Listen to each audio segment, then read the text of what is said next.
Attention, vous écoutez un programme audioactif.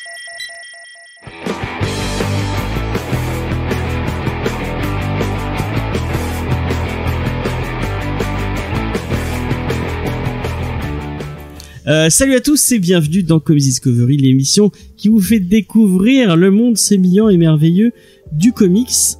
Encore une fois, on est en confinement, comme tout le monde. Donc nous ne sommes pas autour d'une table. C'est in bed with Comics Discovery. Voilà. Et non, pas comme tout le monde malheureusement. Ah oui, c'est vrai, vous pas comme tout le monde. Quand je vois les infos, j'hallucine des fois. Mais bon, c'est vrai. Je te comprends. Donc vous l'avez entendu, enfin vous les avez entendus. Nous sommes avec Faye. Salut Faye. Bonjour. Ça va? Oui, ça va. T'as vu, j'ai pris une voix magnifique pour au travers d'internet. Nous sommes avec Cédric. Salut Cédric. Salut à tous. Ça va? Ouais, ça va. Et cette semaine, nous parlons de Nightwing. Et il est avec nous. Bonjour. Non, mais presque. On pourrait presque le dire, le Nightwing français. Je pense qu'il n'y avait pas d'invité plus pertinent pour parler Nightwing. C'est Monsieur Yanda. Salut Yanda. Salut tout le monde, merci, c'est très flatteur le Nightwing français, c'est très flatteur. Mais il faudrait traduire du coup Nightwing en français pour l'aile sombre. Non, l'aile de la nuit. L'aile de la nuit. Ouais. Ah, ça ressemble un peu à l'aigle de la route, mais l'aigle de la nuit, non, je sais pas. Il y a pas de rapport avec Mad Max. Non, mais je sais pas, moi je pense tout le temps en Mad Max, laisse tomber. Non mais c'est le confinement. Je vais peut-être me transformer en Louis de Funès à la fin de l'émission, tu sais pas, James. Je vais peut-être devenir folle. Donc, comme d'habitude, on va faire des petites news, un petit tour de comme vous le savez, hein, depuis 2-3 semaines, les news c'est pas folichon. Mais on va parler de notre invité. Il va nous parler un peu de lui, de son amour des comics, de qu'est-ce qu'il fait sur Internet. On l'a pas dit, mais pour ceux qui ne le savraient pas, Yanda fait des vidéos, ou faisait des vidéos, je ne sais pas comment. Fait des vidéos. Ouais. Okay. D'accord. On va regarder. Yanda fait des vidéos, il nous parle de DC. C'est un bon titre de vidéo, ça, Yanda fait des vidéos. Ouais. Après, on va vous parler de Nightwing. Ouais. Voilà. Et arrête, tu ne dois pas critiquer. Ah mais je critique pas, mais je parlerai pas beaucoup. Grayson, c'est une émission. C'est une tête à claque. Sans objectivité. Ça j'ai bien vu. Forcément, nous aimons Dick Grayson puisque c'est le meilleur perso. C'est pas grave, c'est le jeu. Moi, je vous embête bien avec Star Wars. D'ailleurs, c'est quand qu'on refait une émission Star Wars? Jamais. C'est fini. J'en ferai toute seule, je m'en fous. C'est fini. Bon, on va se lancer dans les petites news. Et petites news, j'en ai que 3. Alors que tous les éditeurs ferment leurs portes les uns après les autres ou arrêtent les productions. On a quand même des petites news par rapport à Marvel qui a dit qu'ils allaient baisser leur production de 15 à 20% en juillet et en mai. Alors la question c'est leur production ou leur prix? J'ai pas très bien compris. Leur production. D'accord. Donc il y a je ne sais pas combien ça fait sur le nombre total de séries que ça fait, mais ils vont arrêter plein de séries en fait pour pouvoir sortir les trucs qui peuvent pas sortir en ce moment. Ouais, c'est histoire de rattraper le retard. Parce que là ils sont Diamond et en arrêt total, donc ils peuvent pas sortir le reste en fait. Ouais. Ils peuvent pas sortir le reste, donc ils ont décidé de freiner les sorties pour pouvoir sortir le reste comme il faut. Ouais. Est-ce que selon vous c'est une bonne solution? On va demander à Yanda. Je sais pas si c'est une bonne solution, mais je pense que c'est très compliqué. Et alors pour plein de trucs différents, mais déjà par l'hégémonie de Diamond, qui est du coup le seul et unique distributeur physique outre-Atlantique. Donc forcément, eux à l'arrêt c'est compliqué. C'est compliqué de tout basculer sur uniquement le digit. Parce que y a plein de gens qui feront pas la transition et qui du coup vont lâcher et qui reprendront après, peut-être pas forcément parce qu'il y aura eu 2 ou 3 mois de retard sur les sorties. Donc c'est assez compliqué et je pense que c'est la solution quelque part peut-être la plus sécurité de jouer sur les big guns de la maison, les gros titres phares qui seront sûrs de vendre, et puis les autres on met en pause, on verra plus tard. Il y a d'autres éditeurs qui font ça et qui font, alors là pour le coup c'était un petit peu plus surprenant, peut-être que t'en parleras d'IDW et Tortue Ninja, mais qui arrêtent Tortue Ninja. Ils mettent en pause aussi, mais ça pour le coup ça me surprend parce que il me semble que Outre-Atlantique c'est un truc qui se vend quand même bien, mais donc je sais pas si c'est la meilleure des choses à faire, mais en tout cas ça me paraît être la solution peut-être la plus safe quoi. T'en penses quoi, Faye Je suis plutôt d'accord avec ce qu'a dit Monsieur Yanda. C'est vrai que il faut pas non plus, tu vois, que les gens paniquent ou quoi, en se disant, ah mon Dieu, quand ça va reprendre, tout va sortir d'un coup, on va rater plein de choses et tout. C'est peut-être pas bête, je pense, de continuer ce qui est le plus attendu, histoire de relancer le marché, et ça permettra après de reprendre petit à petit le reste. Il vaut mieux aller doucement mais sûrement que de reprendre d'un coup, qu'on ait, tu vois, une inondation de comics, ça soit le bordel. L'important, c'est de relancer la machine, parce que je pense que toute cette crise, ça va faire énormément de problèmes économiques, donc il faut essayer de trouver des solutions, et ouais, c'est pas bête de faire ça. Moi, ce qui me fait peur, en fait, et ce que j'avais noté un peu dans cette news, c'est les auteurs. Ouais. Qu'est-ce qui va se passer pour tous ces gens qui avaient des séries en cours et qui d'un coup vont se retrouver sans revenus, parce qu'au final auteur c'est un même aux États-Unis c'est un métier tellement précaire.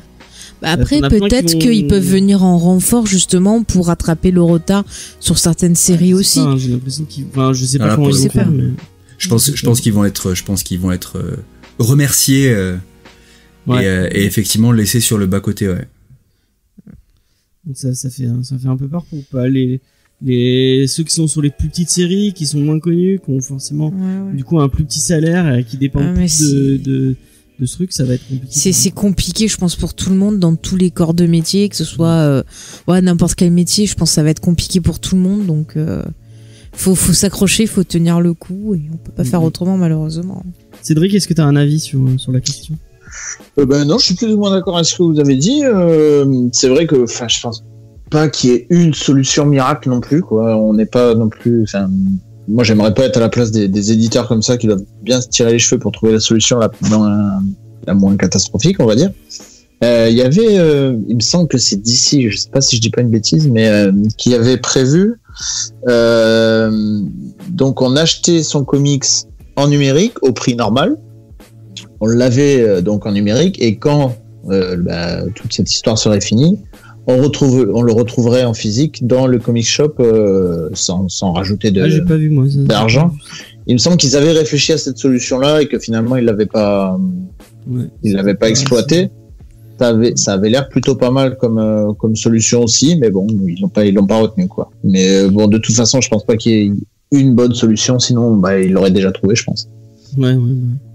Et sinon, pourquoi pas un système de précommande, c'est-à-dire qu'ils continuent à garder les trucs des sorties, les gens précommandaient ce qu'ils voulaient, donc ils les payaient déjà, et après ils avaient plus qu'à les récupérer une fois que... Oui, c'était plus ou moins ça, sauf qu'en plus, à ta précommande, t'avais le scan, la version numérique. Je trouve que c'était pas mal. Ce qui permettait aussi, du coup, aux auteurs de continuer leur taf, quoi. Ouais. Je trouve que c'était pas mal.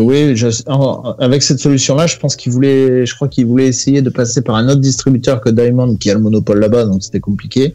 Ah, d'accord. Donc c'est Diamond qui bloque, en fait, les je crois aussi les comic shops n'ont pas été d'accord avec ça, mais je sais plus pour quelle raison, parce que je voyais pas parce que ça leur faisait pas des sous à eux. Peut-être ça ne faisait pas soi, puisqu'ils avaient payé en numérique, ils venaient juste récupérer le truc. Il y avait l'intermédiaire, ouais. Ouais, c'est ça. À moins que les comic shops, ils aient droit à un peu dessus, mais ça va être compliqué. C'est vrai que c'est compliqué, c'est compliqué pour tout le monde. Donc, la baisse de production, c'est peut-être une solution, effectivement. Voilà. Et sinon, pour le cinéma, la solution, apparemment, en tout cas pour le MCU, c'est le report, puisque Black Widow est reporté.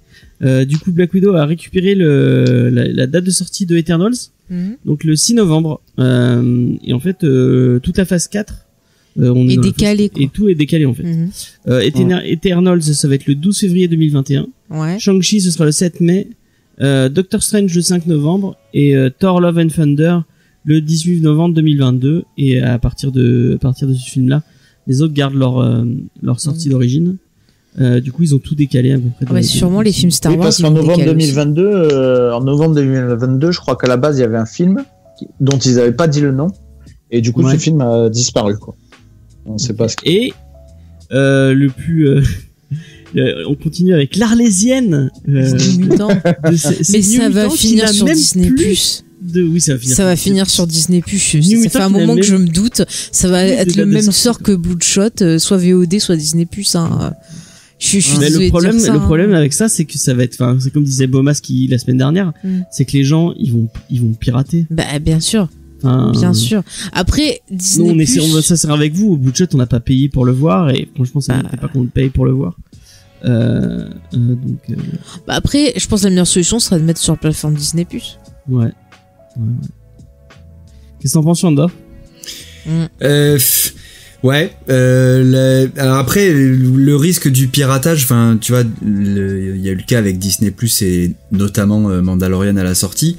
Je sais pas si d'une certaine façon les mecs ne l'intègrent pas dans leur business plan en mode perte et profit, mais parce que je pense qu'ils sont pas dupes, ils le savent et que ils doivent tabler dessus. Alors après, peut-être pas à hauteur de ce qui est réellement fait, mais pourquoi pas. La sortie directe VOD, je suis vachement plus sceptique sur ça, ouais. Sur la pertinence à choisir entre décaler une sortie ciné ou alors le sortir direct en VOD. Même si Bloodshot c'est un peu spécial, mais typiquement dans le MCU, pour moi c'est logique que les mecs décalent et qu'ils disent voilà, on prend pas de risque, on décale et il y aura pas de problème, les gens ils seront là quoi.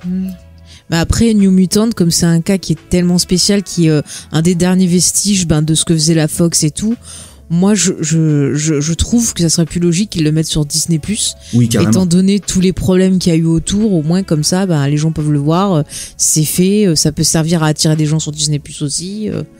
Donc voilà. Grave. Et moi tout ça, ça me fait penser, c'est qu'on va pas avoir un été fabuleux au niveau des sorties ciné. Déjà, est-ce qu'on sera libre cet été? Ouais, est-ce que si on est libre cet été, les blockbusters, ça va pas. Si, arrêtez.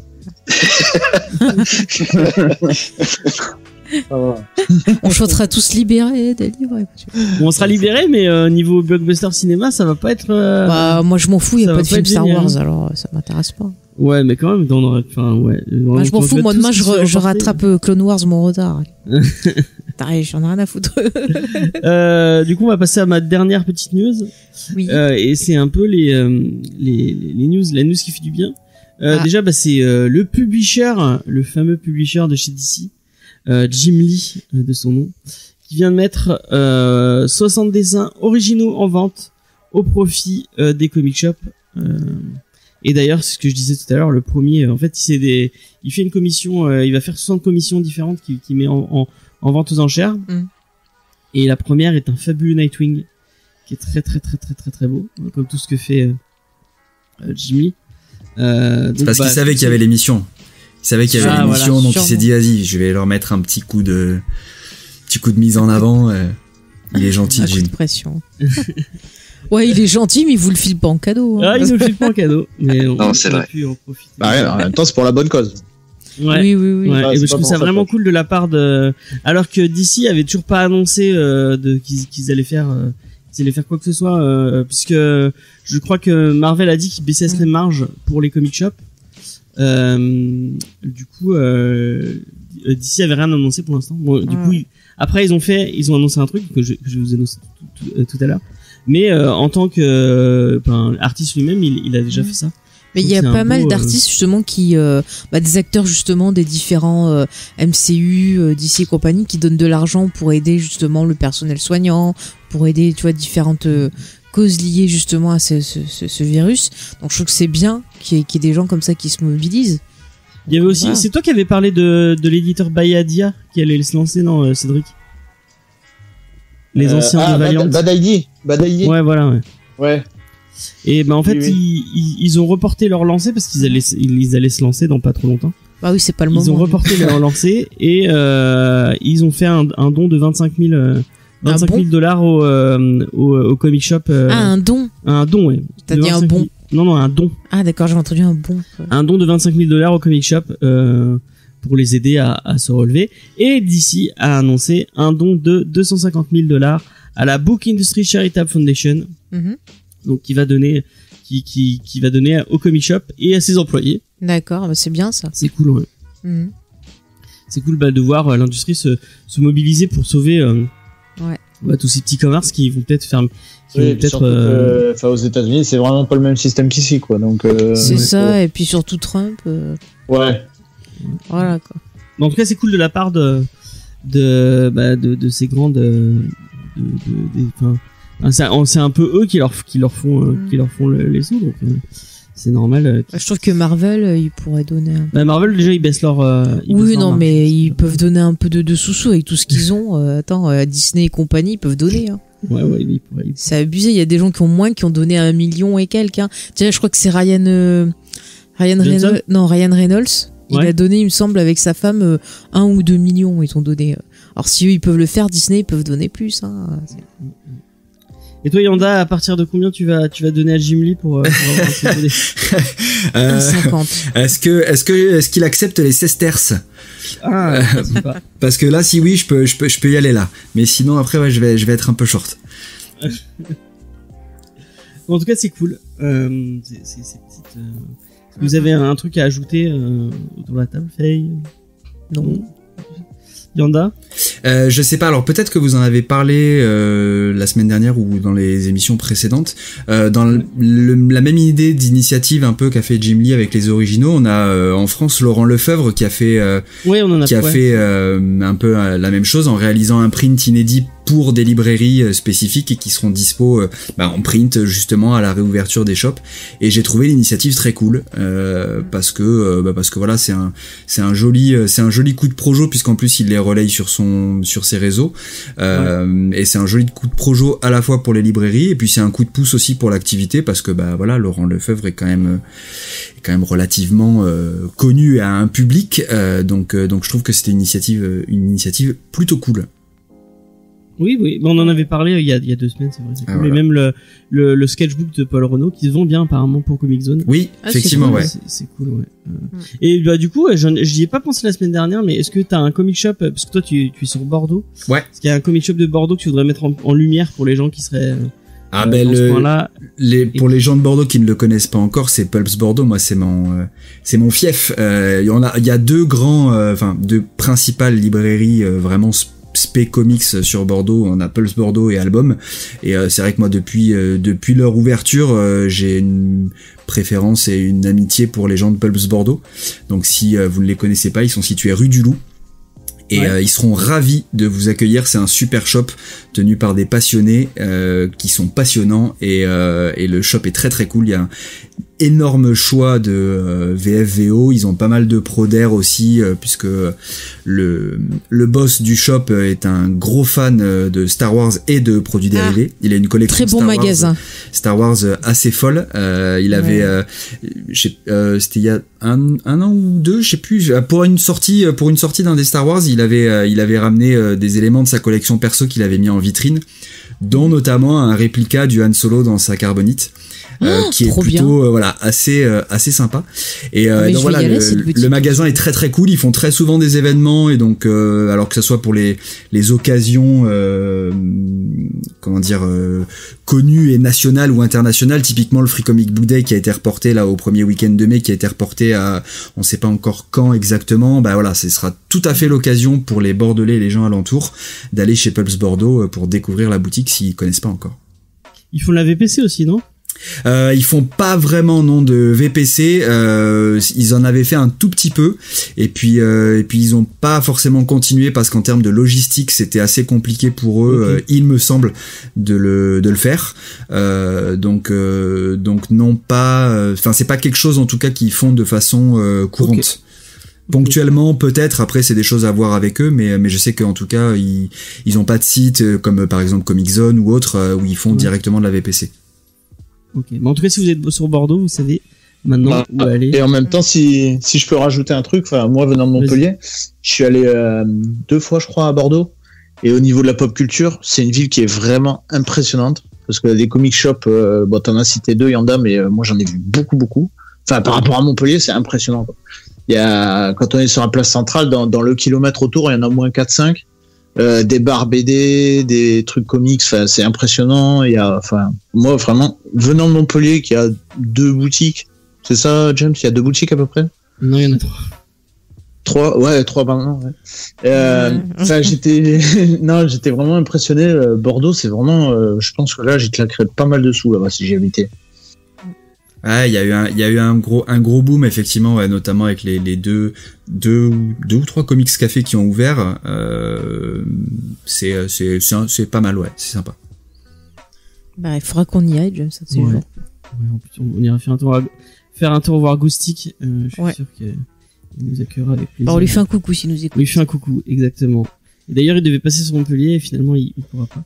C'est très très dommage. On est déçus. Ouais, on est très déçus. On lui aura fait découvrir Easter Egg à Montpellier, 11 rue des Sœurs Noires. Ça y est, c'est reparti. Non mais il paye combien en fait? Il ne me paye pas, il me paye en amitié et en Gundam, déjà c'est beaucoup. ça. Tu vois ça. Non mais allez faire un tour. Et sur leur Discord qu'ils viennent d'ouvrir, il est très cool. Donc voilà, je ne perds jamais d'occasion de parler de cette boutique merveilleuse et fabuleuse. Moi je fais de la pub, il y a un épisode de Geek en série qui est sorti aujourd'hui, enfin aujourd'hui lundi. Cette semaine, oui, il faut l'écouter, on parle d'une bonne série. Ouais. On explique pourquoi les femmes elles tuent, tu vois. Ouais. Attention. Bah parce que je l'ai déjà vu. Et puis comme ça on s'est dit que ça fait des rocos, tu vois. Ouais, mais on s'est dit que ça fait des rocos. Mais c'est nul. Mais non, c'est très bien. Du coup, on va... Ah, mais moi je te conseille de regarder jusqu'au bout. Les premiers épisodes commencent doucement, mais après ça monte crescendo. Ouais. Regarde jusqu'au bout. Fais-moi confiance. Du coup, on va s'intéresser un peu à Monsieur Yanda. Oui. Et on va commencer avec la question un peu rituelle. Est-ce que tu aimes Star Wars? Sinon tu t'en vas. Voilà, c'est ça. C'est comment tu as découvert le monde fabuleux et merveilleux du comics? Comment j'ai découvert? J'étais petit, j'étais pas très grand et c'était alors autant que je me souvienne en allant faire les courses bête et méchant et en passant devant pas un bureau de tabac mais un presse et je suis rentré, je pense que ça devait être pour acheter des bonbons ou acheter une bêtise dans un truc dans le genre, et je suis tombé devant le rayon comics, alors qui était moins, alors s'il doit plus se rapprocher de ce qu'il y a maintenant vu que les kiosques ont quand même pris une bonne gifle en termes de quantité, mais et du coup ouais je suis tombé devant et je crois que j'ai dû tomber sur du Spider-Man ou sur un truc de ce type là qui m'a interpellé. Je me suis dit qu'est-ce que c'est que ce truc, ça ressemble à des dessins animés que j'avais pu voir, puisque notamment c'était début des années 90, donc j'étais en plein Batman The Animated Series, et du coup j'ai commencé comme ça, j'ai commencé par un bouquin qui m'a interpellé, j'ai feuilleté un peu, je dis ça a l'air cool, j'ai demandé à ma mère qui dans sa grande bienveillance m'a dit vas-y ok on le prend, et puis c'est parti comme ça. Mais alors je serais incapable de te dire quel est le premier comics que j'ai lu, tu vois, typiquement j'ai plein de trucs, j'ai des lectures marquantes même de quand j'étais effectivement plus jeune, mais pas sur le premier que j'ai lu. Mais je pense que ça devait être un truc comme ça parce que c'est ce qui me revient le plus, en tout cas c'est devenu après un rituel d'achat et de lecture, donc je pense que ça a dû partir comme ça. Et c'était pas forcément du DC, t'avais l'air de dire. Non, parce que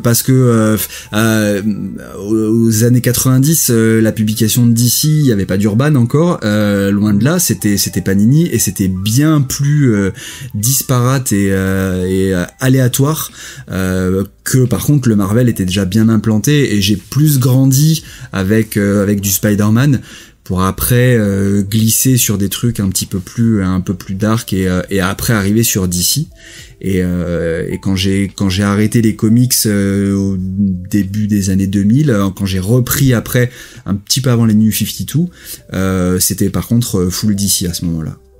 Ok.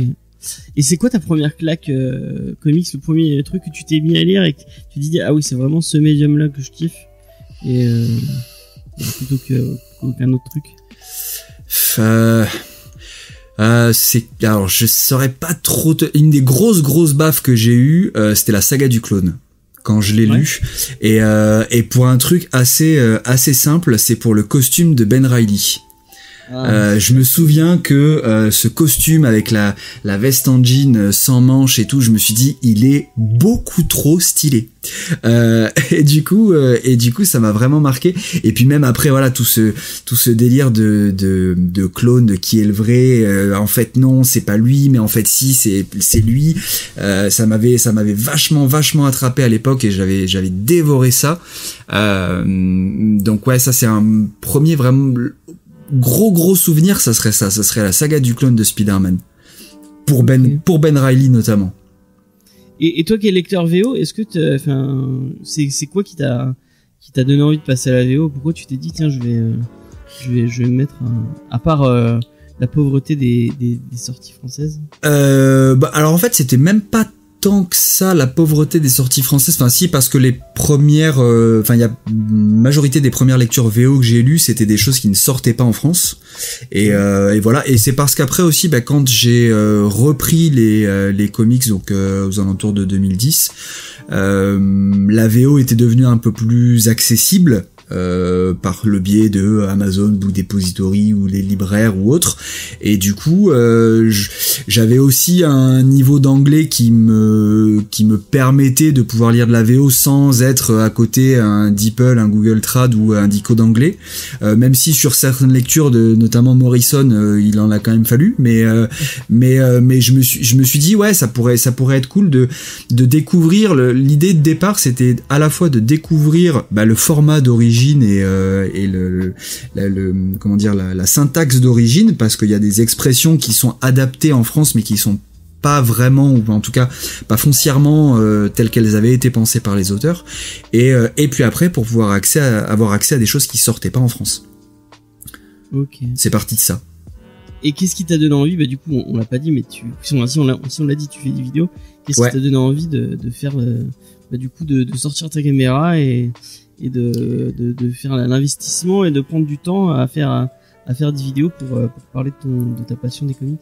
En fait ça a été ça s'est fait de façon progressive. Ça fait hyper longtemps que je suis fan de vidéo, montage vidéo, et ça faisait longtemps que ça me trottait dans la tête de faire quelque chose sur YouTube, et j'ai commencé de façon hyper originale par faire des vidéos sur du gaming.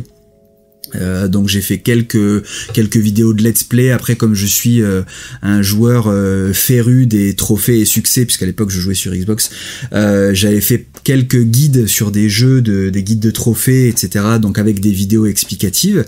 Et en fait, au bout d'un petit moment, je me suis trouvé assez coincé, parce que en termes de montage, pour le coup, c'était quand même très restreint, et j'avais pas la possibilité de vraiment faire énormément de choses, et du coup je me suis dit est-ce qu'il y aurait pas autre chose qui pourrait justement me permettre de faire un petit peu plus de montage et des trucs un petit peu plus pas travaillé, mais un peu plus technique et un peu plus varié quoi, surtout, et du coup je me suis dit de quoi je pourrais parler en dehors du jeu vidéo. Est-ce qu'il y a autre chose que j'aime bien et dans lequel je me sens suffisamment légitime et pour savoir de quoi je parle, et je me suis dit le comics, pourquoi pas.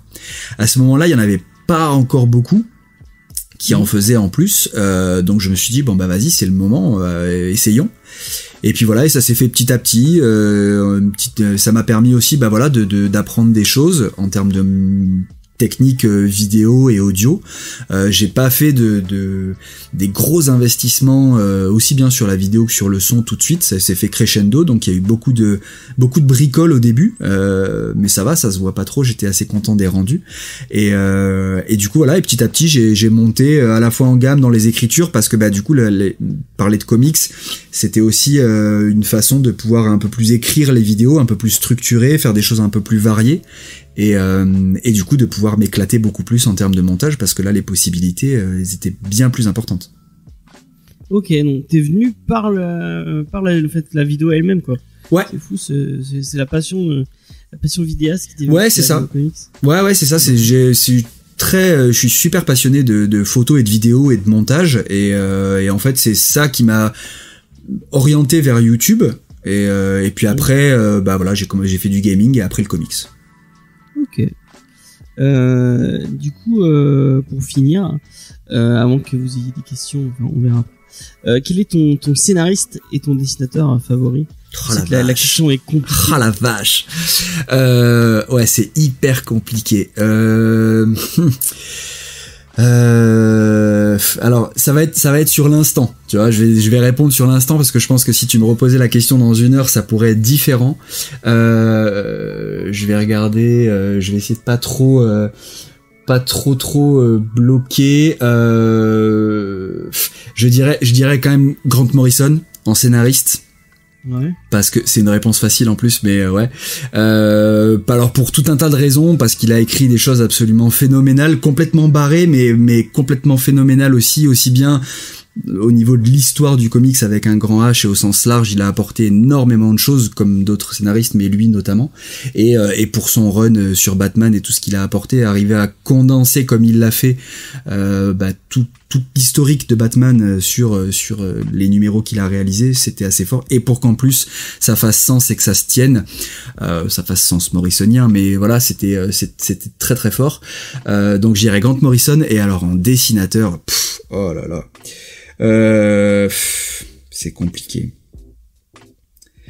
J'aime beaucoup parce que je vais pas réfléchir pendant 2 heures. Je suis très très fan de Michael Ranin. Ok.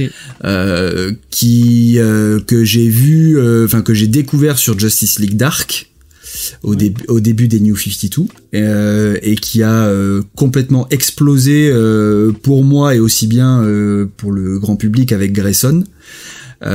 Et qui aujourd'hui a fait des merveilles sur Batman et prépare de ce qu'il a pu en poster sur Twitter un petit peu quelque chose de non moins fabuleux sur Wonder Woman. Donc ouais, je suis très très fan de Michael Ranin, donc je vais dire lui aussi pour faire vite et simple, même s'il y en a énormément d'autres. Mais Michael Ranin, ouais, il est dans le top 10 facile. Ça me fait penser que j'ai même pas. Il y avait Sean Murphy qui a posté des images de son nouveau créateur Owned et ça a l'air vraiment très très bien. Ouais. Juste, c'était le petite news vite fait. Est-ce que vous avez des questions? Est-ce que t'as une question, Faye? Non, t'as posé toutes les questions habituelles. Ouais. Désolé. Cédric? Oui. À quand la prochaine vidéo? C'est une bonne question. En vrai, je sais pas. J'en ai en cours de préparation. J'en ai 2 sûrs. J'ai d'autres sujets aussi alors j'ai en cours de travaux, eux, ils sont bien moins avancés parce que voilà, j'ai l'idée principale, mais reste à voir comment je vais l'articuler. Par contre, j'ai 2 vidéos qui sont quasi prêtes à tourner, mais comme je suis un peu contrôle fric et j'ai un peu tendance à vraiment vouloir un truc aux petits oignons et à donc à reprendre. Je sais pas trop quand est-ce que ça va sortir. La réponse facile ce serait de dire bientôt, mais bientôt avec moi ça peut être dans 6 mois. Donc non, j'aimerais essayer d'arriver à sortir au moins une des vidéos d'ici 1 mois.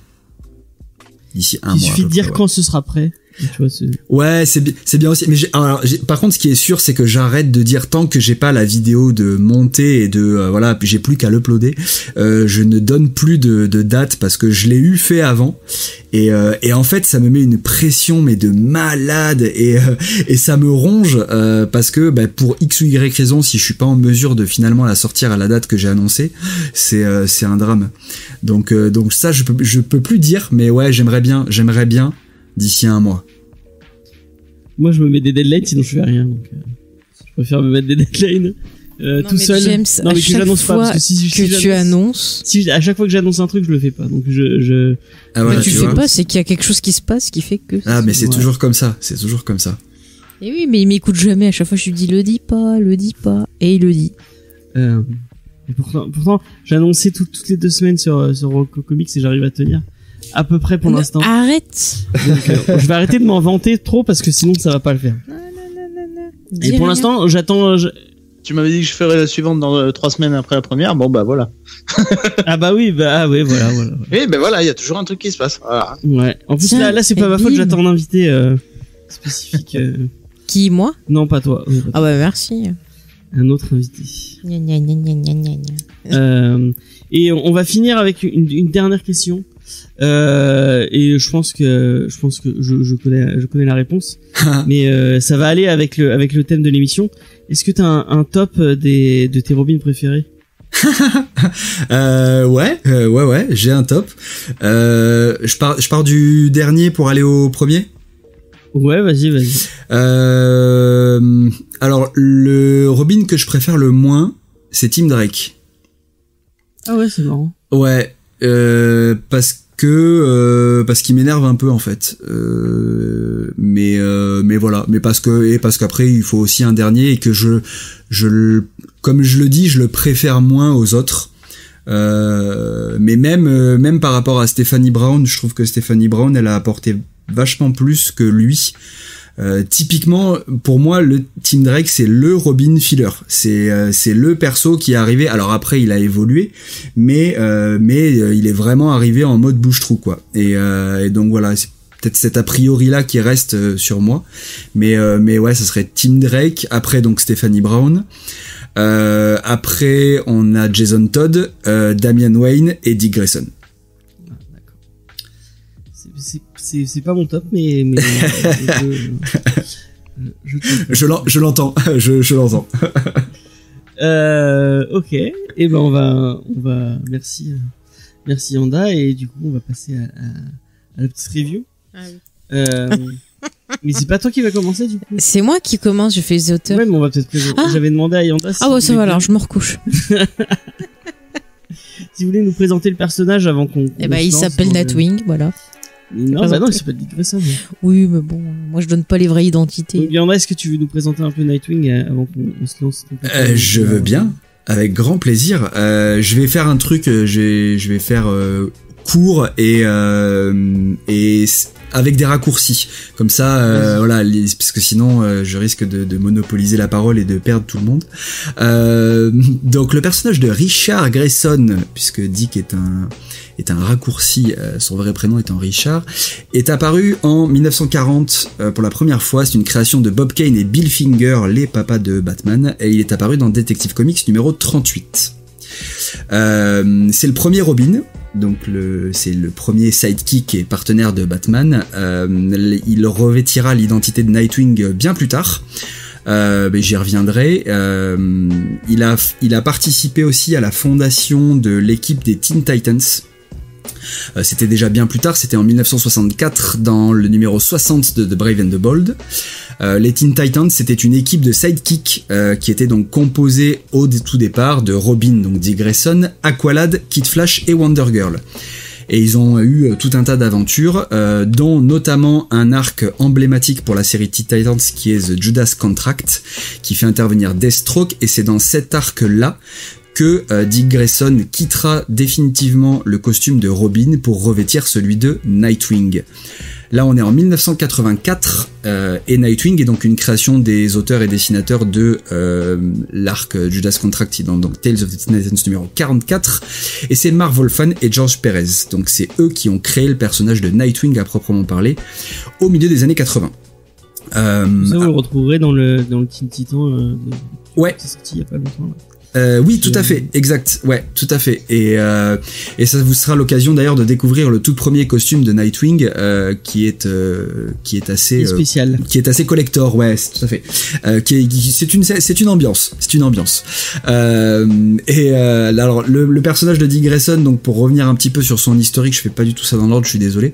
Est un trapéziste, est un fils de trapéziste. Les Flying Grayson, il faisait du trapèze au cirque Ali avec ses parents notamment, mais également plein d'autres gens. Il était donc membre du cirque, et ses parents se sont fait assassiner par le biais d'un accident déguisé de trapèze, et il a donc été ensuite recueilli par Bruce Wayne, Batman, et c'est ainsi qu'il deviendra de fil en aiguille Robin.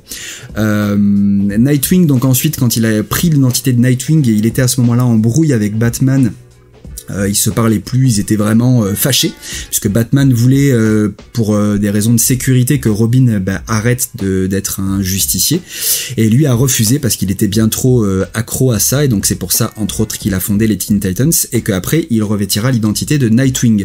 Il y a une histoire sympa autour de pourquoi Nightwing et d'où vient ce nom.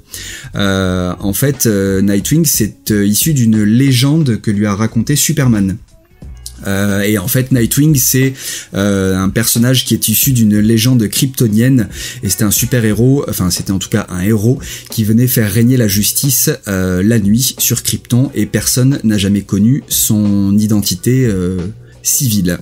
Et c'est quand il lui a raconté cette histoire que Dick Grayson s'est dit c'est beaucoup trop cool, je vais choisir ça comme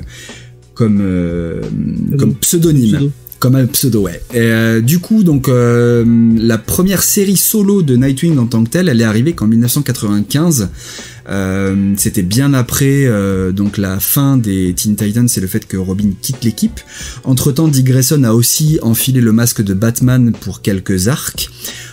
Qu'on peut retrouver sur différents titres en VF, notamment dans le run de Grant Morrison, qui lui permettra de faire équipe avec Damian Wayne ainsi qu'avec Tim Drake. Mais le duo dynamique Dick Grayson en Batman et Damian Wayne en Robin, ça vaut son pesant de cacahuètes et c'est une lecture délicieuse que je recommande vivement. Et donc en 95, il a sa première série solo en tant que Nightwing. Et il se retrouve donc dans la ville de Blue Haven, qui est une ville portuaire, qui est donc excentrée par rapport à Gotham, et qui est une ville, pour dire ça de façon propre et polie, bien dégueulasse, où donc le crime règne en maître, et où donc il va avoir de quoi s'occuper pendant... Gotham Empire, quoi. Ouais, c'est un peu ça, ouais. La série Nightwing, elle va durer 153 numéros. Jusqu'en 2009, donc jusqu'à un petit peu avant le reboot des New 52. C'était un format ongoing, donc qui sortait tous les mois. Il y a eu un énorme run de Chuck Dixon qui est hyper bien et qui a très très bien vieilli. Je l'ai relu il y a pas longtemps. Et les derniers numéros ont été écrits par Peter Tomasi. Et là aussi c'est très très bien pour avoir eu le TP il y a pas très longtemps et pour l'avoir lu. Ça par contre c'est pas dispo en VF, mis à part les 4 premiers numéros de la série de 95, la mini-série de 95 qui a lancé l'ongoing solo de Nightwing. Ça a été sorti dans un kiosque hors série. Mais la série pré-New 52 de Nightwing, elle n'est pas dispo en France, elle n'est dispo qu'en VO.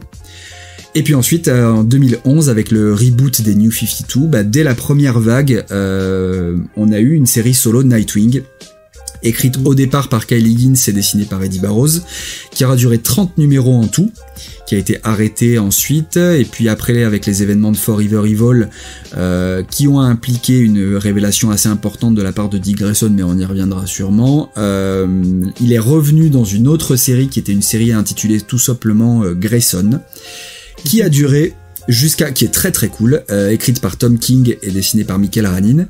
Et à la fin de cette série-là, qui a duré de mémoire 27 numéros si je ne m'abuse, j'ai plus le nombre. Ensuite, on a eu la série Nightwing Rebirth, donc à l'occasion de l'initiative Rebirth, et cette série est toujours en cours de publication aujourd'hui. Où il revient dans Blue Haven d'ailleurs. Et il revient à Blue Haven, ouais, exactement, ouais. Ok, et merci voilà. beaucoup. Avec plaisir. Très exhaustif et très intéressant.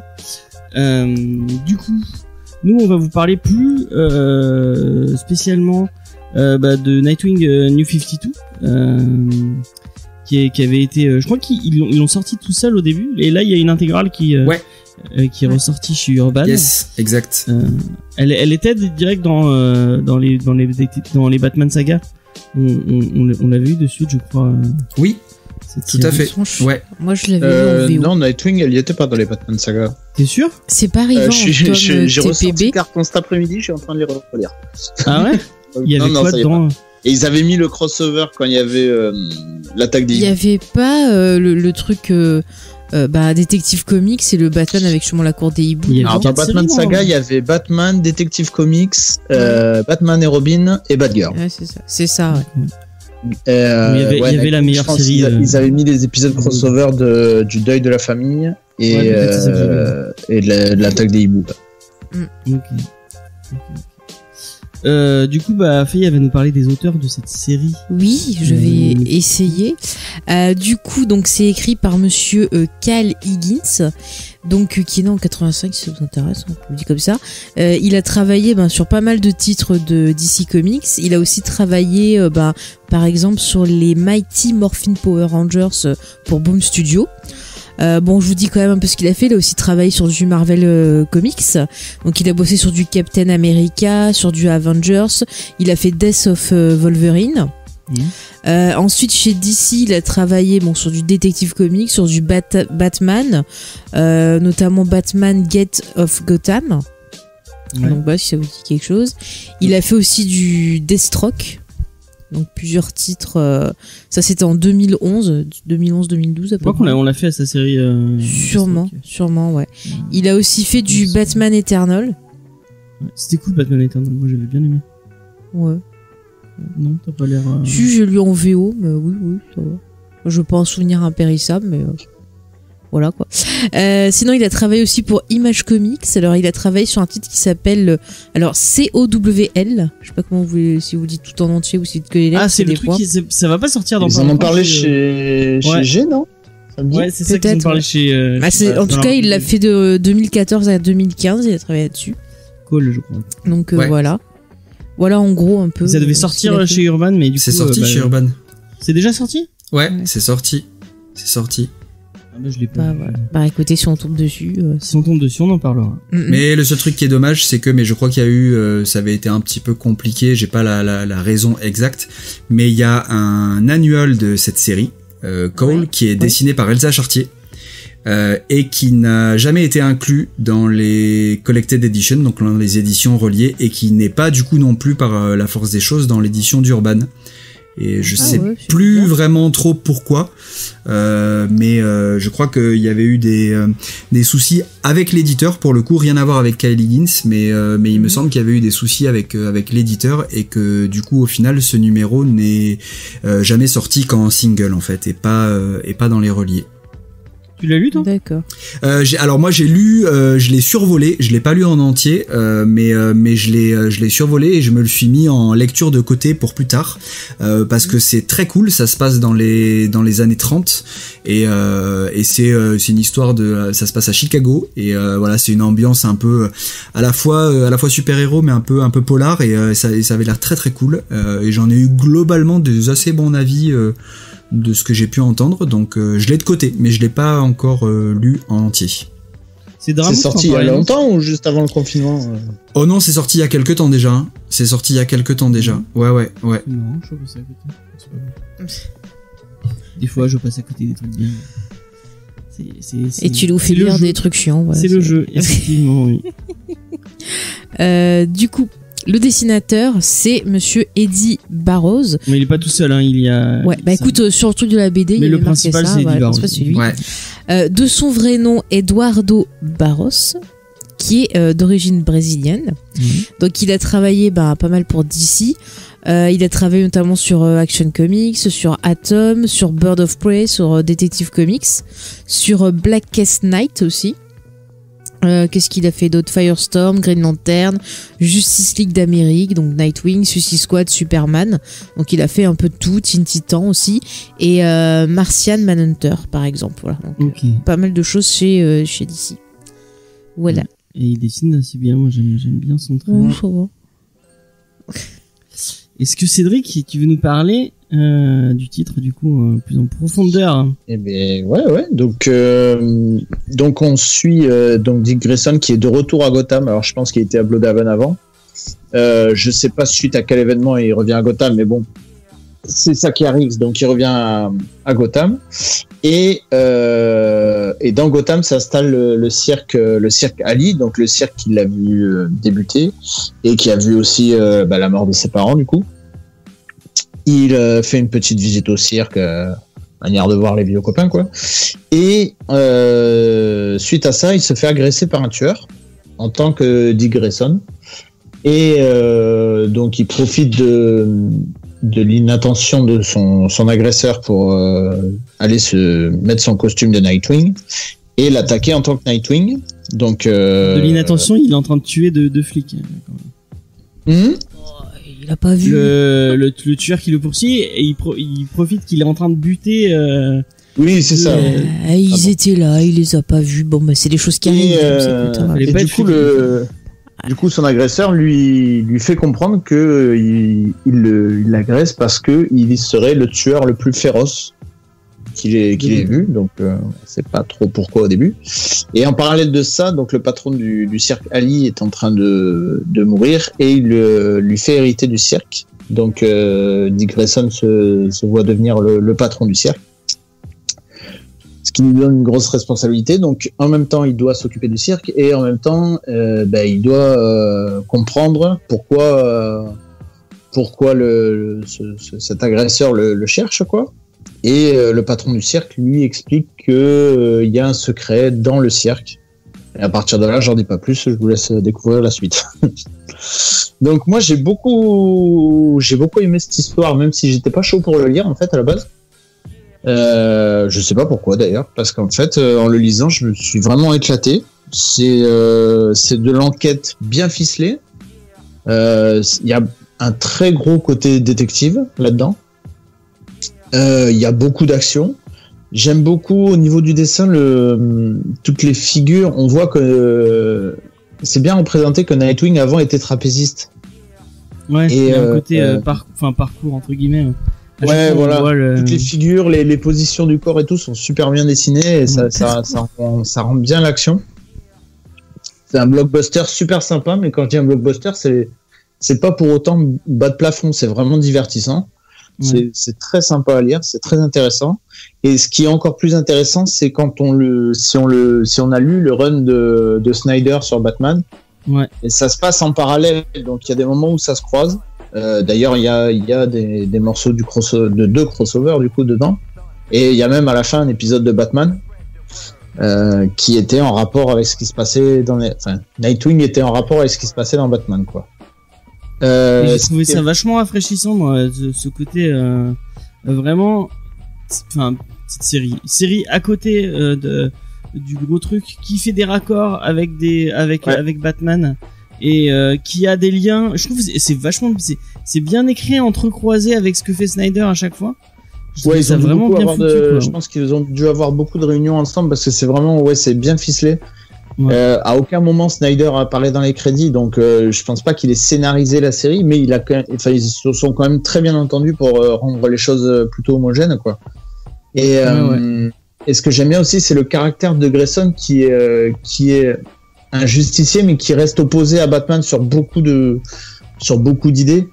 Genre son idée de développer le cirque un peu pour rendre un peu Gotham plus joyeux, on va dire, voilà, et à un moment il explique que la Grande Roue ça doit devenir le phare de Gotham, alors que jusqu'à maintenant le phare de Gotham c'était le Bat-Signal qui inspirait plutôt la peur aux voleurs, aux truands et tout ça. Lui il veut instaurer un côté plus positif, ça j'ai trouvé ça super sympa, cette approche aussi. Cette idée de fuite vers l'avant constamment, on est toujours il y a toujours la tension qui te pousse à continuer, enfin vraiment, et je trouve qu'ils ont bien, c'est bien trouvé ce truc là. Ouais, et à un moment, il a un gros questionnement d'ailleurs là-dessus, sur le fait que, à force de voir en avant, il est presque pas triste de ce qui lui est arrivé auparavant, mais tellement il regarde jamais en arrière en fait. Et à un moment, il se pose des questions là-dessus, quoi. Et ça j'ai trouvé cette page ou ce passage très, très intéressant aussi.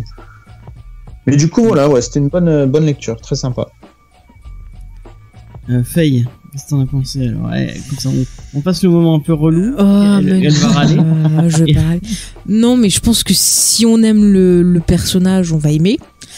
Moi, j'aime pas le personnage, donc. T'aimes pas le personnage, en fait? Parce qu'il m'énerve. En fait, il m'énerve. Moi, Batman, ce que j'aime surtout, c'est ses vilains. Batman et ses Robin, non, quoi. Enfin, il m'énerve. Je m'attache pas à eux. Enfin, surtout Dick Grayson, je sais pas, j'ai envie de mettre 2 gifles. Non mais c'est purement, tu vois, enfin je le ressens comme ça. Je suis pas fan du perso. Après, je rejoins Cédric sur le fait que effectivement ça se passe en parallèle avec justement le run là, de Snyder, et effectivement les ponts sont très bien faits. Donc si on va avoir un petit plus sur ce qui se passe à côté, c'est une bonne idée. Après je dirais pas que c'est une grosse merde, on a lu des comics pire que ça, mais enfin. Tu vois, je suis pas rentrée à fond dans l'histoire. Je trouvais que c'était un peu vide en fait pour moi. Enfin, j'ai pas vraiment. Il me semble qu'ils avaient fait un peu une même thématique avec le petit Dick Grayson qui retournait voir sa famille de cirque dans une des séries animées. Je sais pas si c'est pas Young Justice. Il y avait une histoire comme ça, Young Justice ou la série animée Batman, mais il y avait un truc que j'avais vu en animé qui m'avait plus touché parce qu'il y avait plus des choses qui m'intéressaient. Voilà. Après, par contre, récemment, j'ai parlé avec Spades qui m'a conseillé le titre de Tom King, donc Grayson. J'ai commencé à le lire en VO et c'est vrai que l'écriture me parle plus. Donc je suis plus. Toi, c'est peut-être juste une histoire d'écriture où j'ai du mal en fait. Ouais, c'est pas le même délire. Hein, Grayson, voilà, c'est pas. Espionnage. Voilà, mais ça me plaît plus ce côté-là en fait. Donc je vais pas, tu vois le truc, mais je pense que si on n'est pas fan de ce personnage-là. on peut passer son chemin, mais je pense que vous qui avez l'air vraiment d'être des fans, ben on voit que ça vous plaît. Moi, Faye, j'étais comme toi, c'est-à-dire, c'est pas que je détestais pas ce personnage, mais honnêtement, je m'en foutais. Pour moi, il avait aucun intérêt en tant que Nightwing, parce que pour moi, ça a été Robin, et je voyais pas l'intérêt de faire un truc sur lui. Et vraiment, cette série-là, ça m'a attrapé. J'ai lu ça vraiment avec grand plaisir. C'est pas un indispensable, mais c'est vraiment, j'ai trouvé ça plutôt sympa. Et ça m'a même donné envie, tu vois, comme je disais, j'ai ressorti les Batman Saga, les premiers, là, et je suis en train de relire tout, parce que ça m'a fait revenir au début des New 52, qui pour moi était un peu l'entrée dans les comics.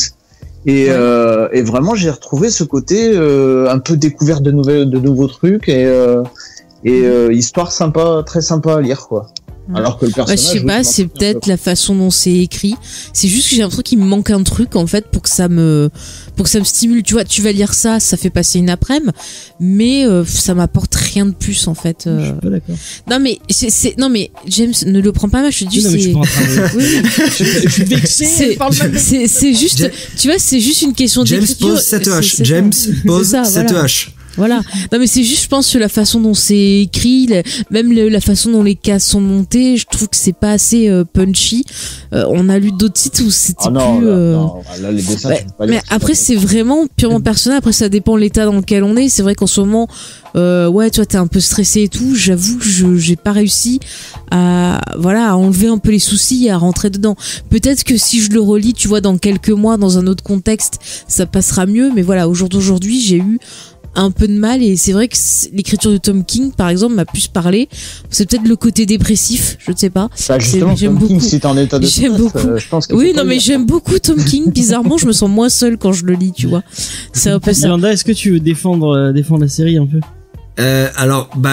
Pour moi alors, en plus le début des New 52 c'est ce qu'il y a de mieux, c'est ce qu'il y a en tout cas de plus réussi dans la série Nightwing, parce que c'est vraiment il y a effectivement toute cette maîtrise de Kyle Higgins, et il y a aussi, je pense, mais ça ce n'est que mon avis parce que j'ai jamais eu la confirmation ou non de ça, il y a toute la liberté de Kyle Higgins, et il n'y a pas toute la mainmise de Scott Snyder. On sent effectivement, et comme dit Cédric, on sent que ils ont bossé vraiment main dans la main sur les intrigues et sur justement les ficelles scénaristiques et les connexions entre l'arc de Batman qui était à ce moment-là la cour des hiboux et les répercussions que ça pouvait avoir vis-à-vis de Nightwing.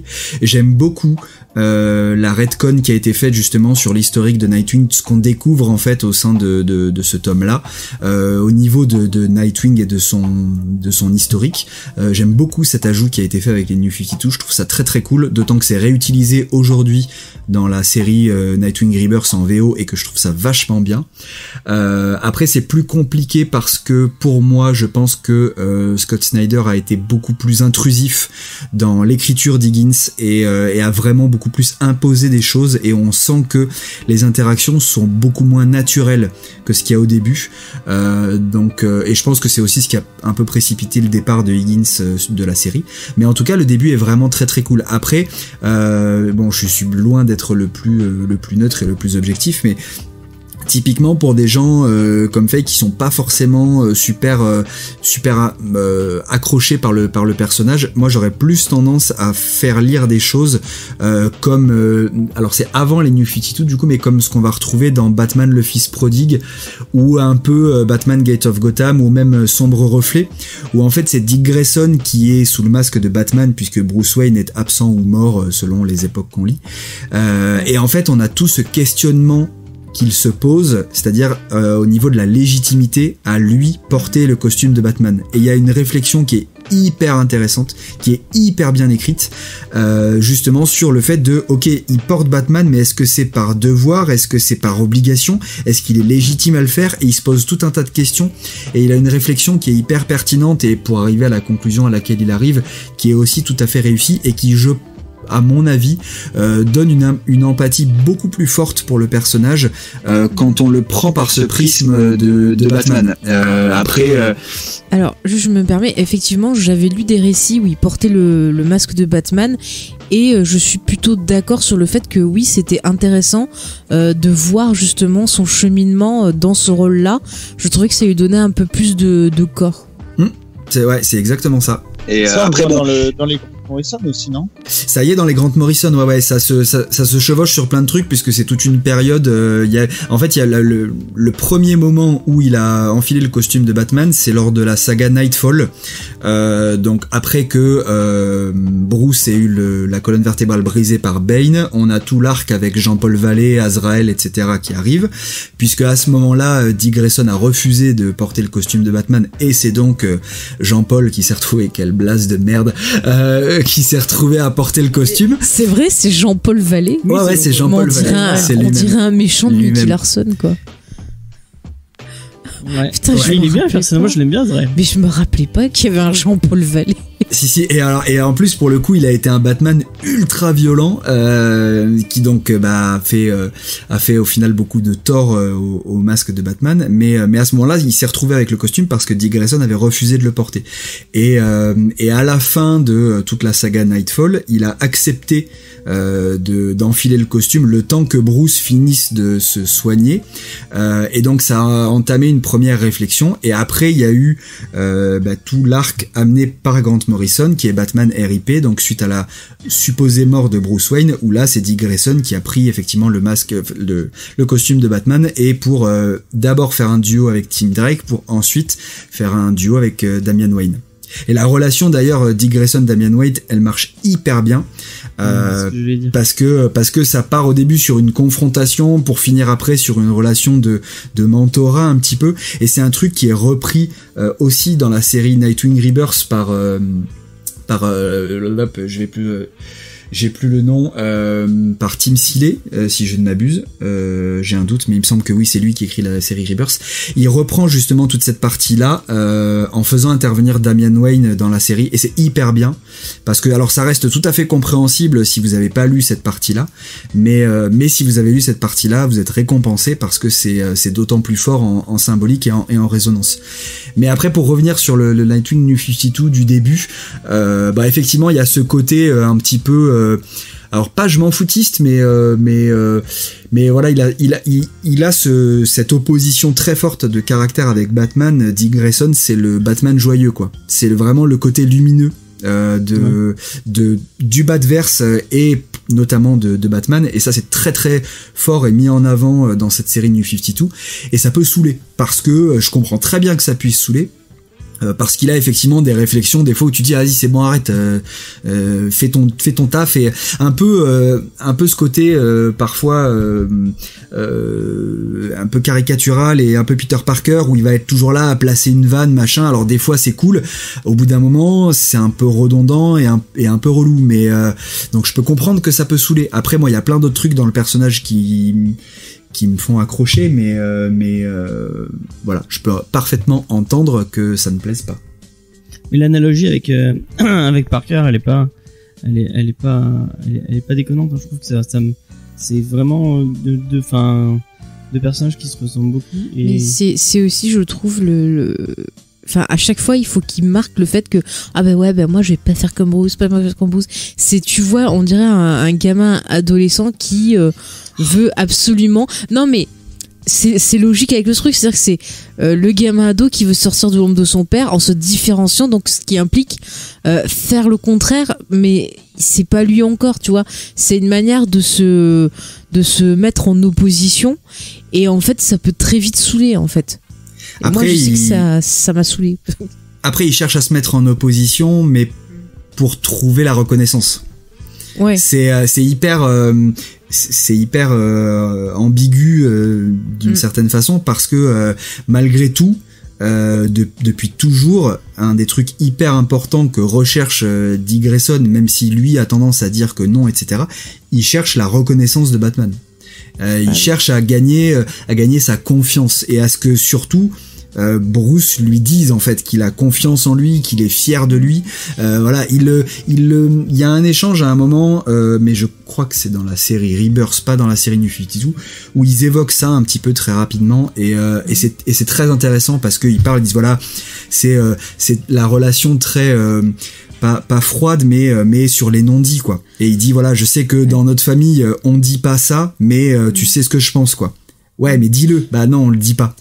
Au final, c'est une relation père-fils normal, c'est-à-dire que chaque enfant a besoin d'entendre ses parents dire oui, c'est bon, tu fais bien, mais en même temps, ils ont pas envie d'être comme leurs parents, mais ils ont envie que leurs parents approuvent ce qu'ils font. Donc c'est assez compliqué, c'est souvent je t'aime moi non plus. Donc il y a une vraie relation père-fils entre Bruce Wayne et Dick Grayson, ouais.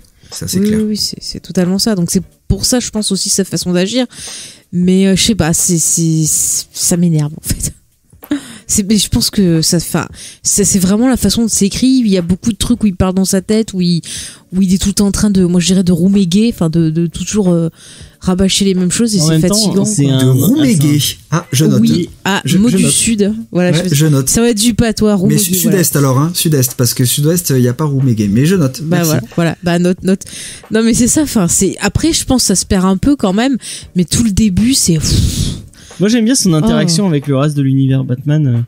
Les petites interactions avec Batgirl, bon même si ça c'est un peu je t'aime moi non plus, Barbara elle l'envoie dans cette série là en tout cas, elle l'envoie un peu chier en mode bon allez tu me casses les couilles, mais j'aime bien, puis même tout ce lien aussi avec le Cirque Ali qui revient pas mal. Vraiment c'est un truc que je kiffe bien de cette série qui l'ancre un peu plus dans le quotidien, plus qu'un Batman qui est plus solo.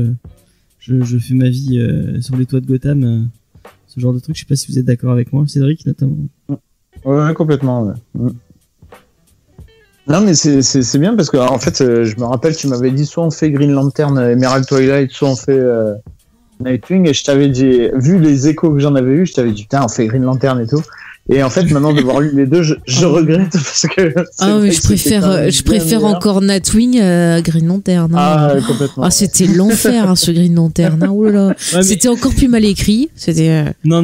La série est bien, mais juste elle est mal éditée, c'est tout. Non, mais Green Lantern c'est mal écrit. Ouais. Il y a plein de bonnes idées, c'est pas du tout utilisé. Arrête, ne tout voile pas la face. Tu conseilles plus le Rebirth ou de continuer sur la New 52? Alors, en termes de qualité pure et dure, la série Rebirth est très bien. Le problème, parce que moi, le gros regret que j'ai, c'est que je suis persuadé que la fin de la série New 52, telle qu'elle se finit avec le départ de Kyle Higgins du titre et après comment elle se termine, je suis persuadé que c'est pas ce que voulait faire Kyle Higgins, et que bah voilà, il s'est retrouvé un peu trop contraint et forcé de suivre, parce que alors là on parle de Nightwing, mais c'était le cas de toutes les séries du principal du Batverse, donc Batgirl, Detective Comics, Nightwing. Ouais, Snyder avait vraiment la main mise, et parce que il avait le poids des ventes et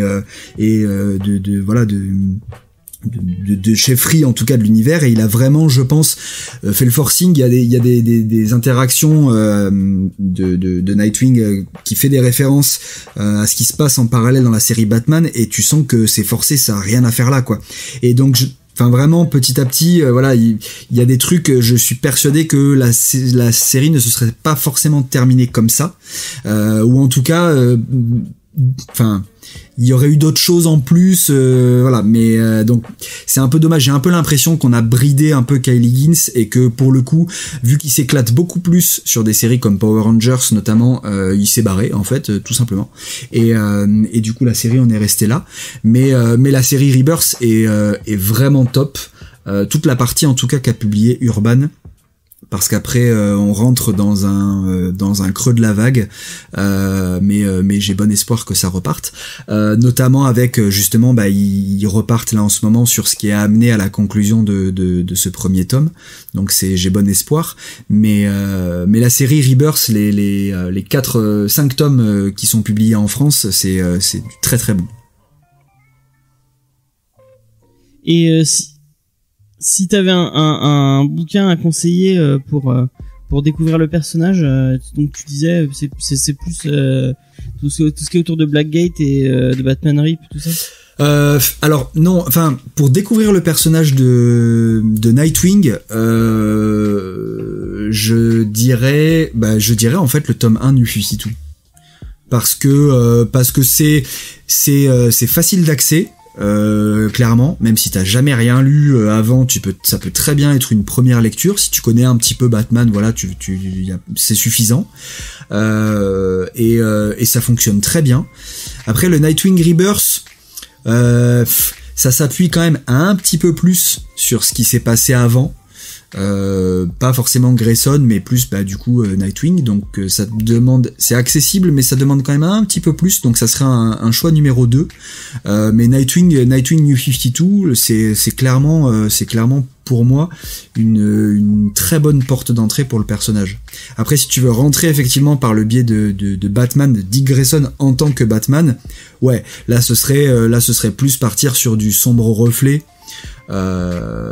Qui est très bien, ou effectivement en récit court la mini-série Les Portes de Gotham, qui est sortie dans un Batman saga hors série et qui avait même été publié sur un event, c'était pas le Batman Day, mais c'était un truc où il avait republié aussi.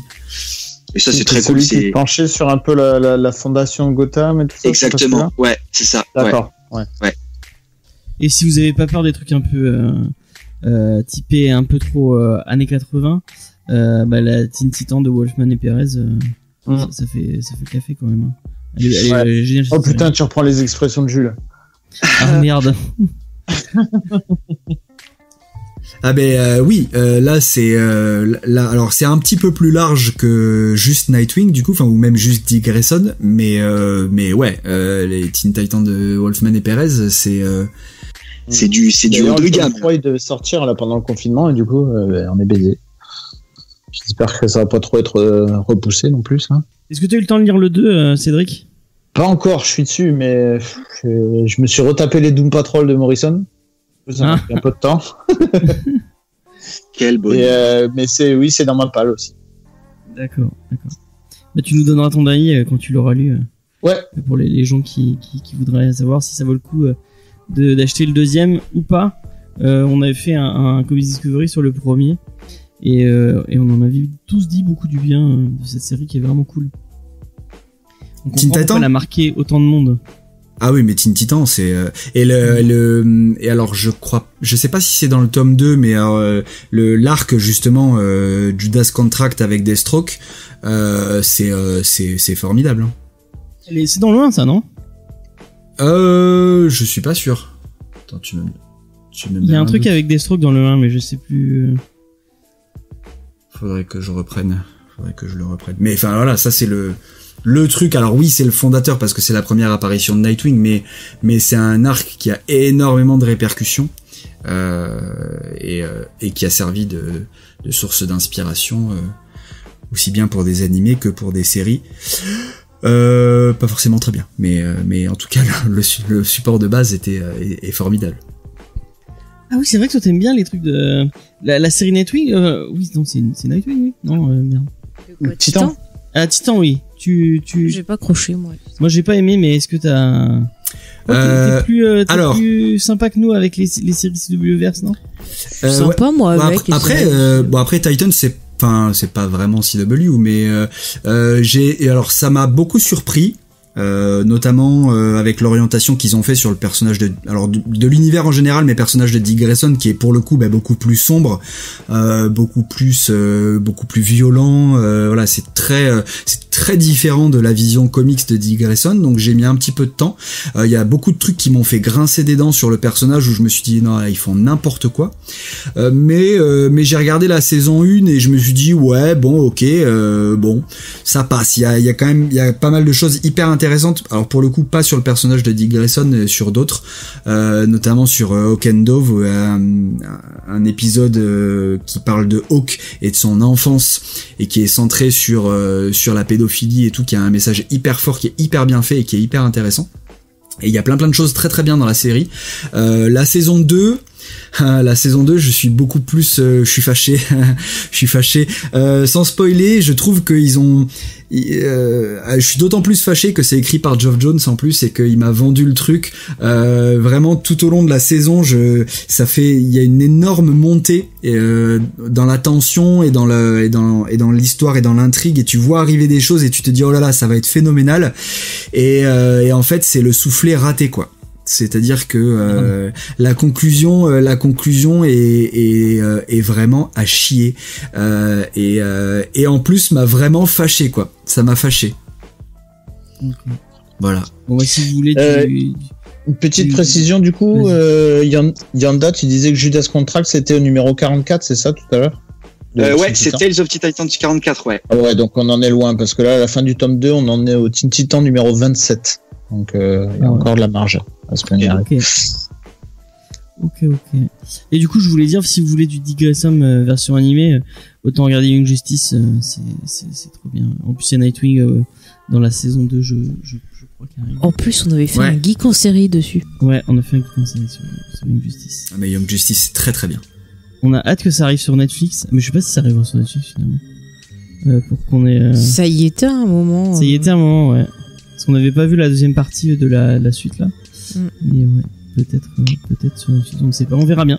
Bon, du coup, on a fait un peu le tour, non, de. Est-ce que vous avez des trucs à rajouter? Non. Sur le personnage ou sur cette série New 52 qui est très cool. Au demeurant, n'est-ce pas, Faye? Non. Est-ce que tu l'achèteras, Cédric? Non. Tu t'appelles Cédric? Je sais pas. Je sais pas. Je pense que je vais plutôt me concentrer sur la série Rebirth du coup. D'accord. Maintenant que j'ai lu ça, je sais pas si ça vaut le coup que je l'achète en fait. Mais ça m'a donné envie de m'intéresser plus au personnage, oui, clairement. D'accord. Et bah Yanda, je pense que tu l'as déjà en VO.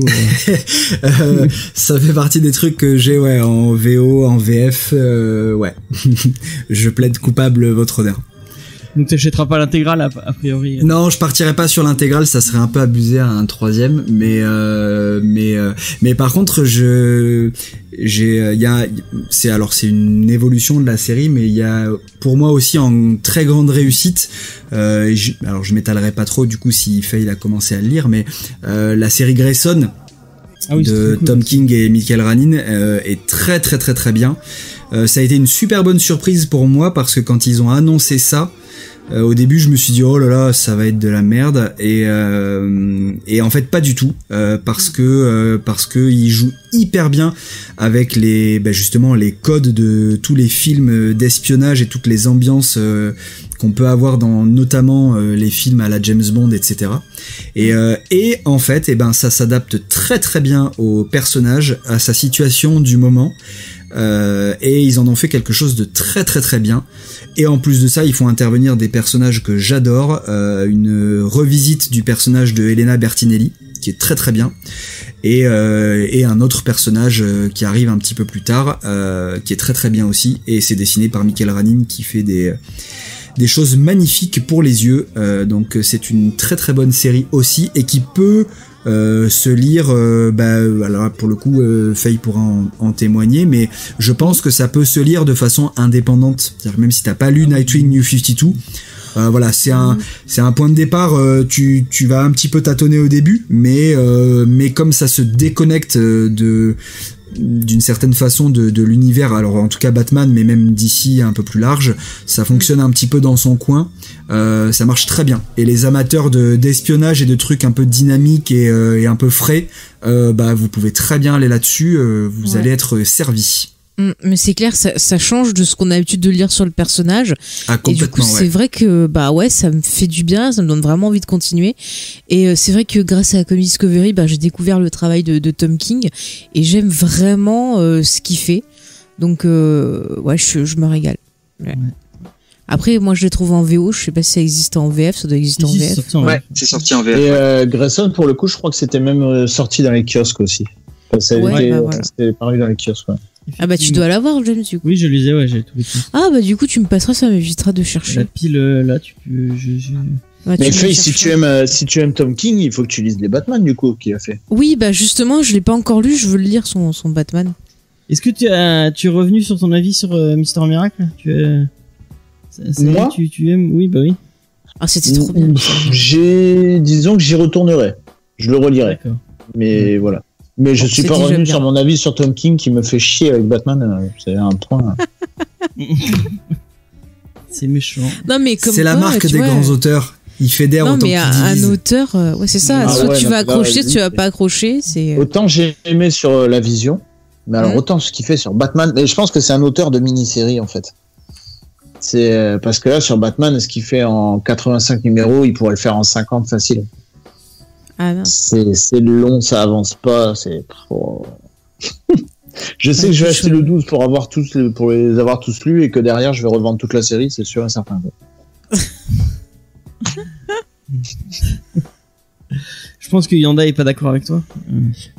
Non, ouais. Après, je l'entends. Hein, on a eu des discussions, notamment avec votre invité de la semaine dernière, Beaumasque, parfois mouvementé, qui est plutôt de l'avis de Cédric, même s'il a su reconnaître quelques fulgurances dans le run de King.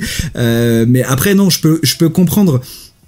Je peux comprendre parce que effectivement, il y a des fois où ça tire un peu en longueur. Moi, c'est pas forcément un truc qui me dérange à partir du moment où j'ai accroché à la série, où j'ai accroché au parti pris, et j'essaie de prendre mon mal en patience et de voir un peu, d'essayer de trouver des trucs, la réflexion de l'auteur, etc. Donc j'arrive à passer outre. Je reconnais sans aucun problème et sans aucune mauvaise foi qu'il y a effectivement des longueurs dans le run, mais pour moi ça reste une vision hyper novatrice du personnage, ramener vraiment ce côté humain au premier plan et ce côté cassé de Bruce Wayne en fait en tant que Batman.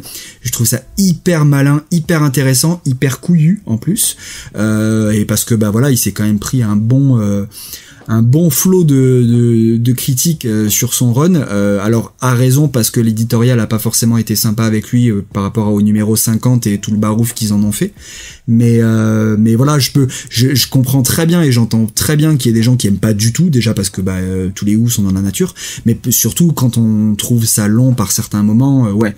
Mais Ouais, et encore, on a de la chance que en France ça sort en librairie, ouais. donc on a tout d'un coup, mais un lecteur de single, des fois, si tu lis qu'un chapitre, c'est très très compliqué parce que des fois il se passe rien pendant 2-3 chapitres, quoi. Ah, mais la Alors, guerre. quand on lit les 3 d'affilée, ça va.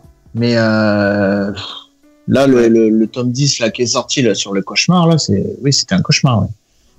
Ah putain non, il est génial celui-là.